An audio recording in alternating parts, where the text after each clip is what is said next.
राज moonlight company के अंदर manager का काम करता था। राज का काम था कि मजदूरों को सैलरी दे। आज उसे सैलरी देते हुए बहुत देर हो गई और रात बहुत हो गई थी। वो रोड पे चलते चलते घर की तरफ आने लगा। अचानक ही राज को रोड पे पड़ा एक गुलाब का फूल नजर आया। राज ने देखा कि फूल बहुत ही ज्यादा खूबसूरत है, तो राज ने उस फूल को अपनी पीछे वाली जेब के अंदर रख लिया। राज घर के अंदर अकेला रहता था क्योंकि वो गांव से शहर आया था अपने काम के सिलसिले में। राज ने उस फूल को अपने पीछे वाली जेब में रख लिया और अपने घर रवाना हो गया।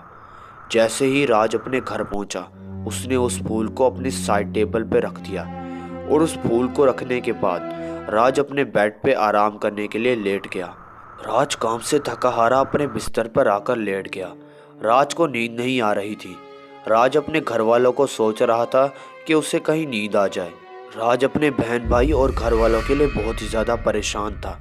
ये सोचते सोचते राज को अचानक ही आंख लग गई। जैसे ही राज वहाँ पर सोया, उसे वहाँ पर किसी औरत के कदमों की आवाज़ आना शुरू हो गई। अचानक ही राज बौखलाकर उठ पड़ा। राज को लगा कि उसके मन का वहम है, लेकिन फिर भी उसने वहाँ पर आवाज़ मारी कि अगर कोई है तो मेरे सामने आ जाए। उसे लगा कि उसके माँ बाप उसे सरप्राइज़ करना चाह रहे हैं, लेकिन थोड़ी देर बाद वहाँ पर एक खतरनाक चुड़ैल आ गई, जिसे देखकर राज बहुत ही ज़्यादा डर गया। उस चुड़ैल ने फौरन ही राज का गला पकड़ लिया और राज का गला दबाने लगी। इससे राज बहुत ही ज़्यादा चिल्लाने लगा,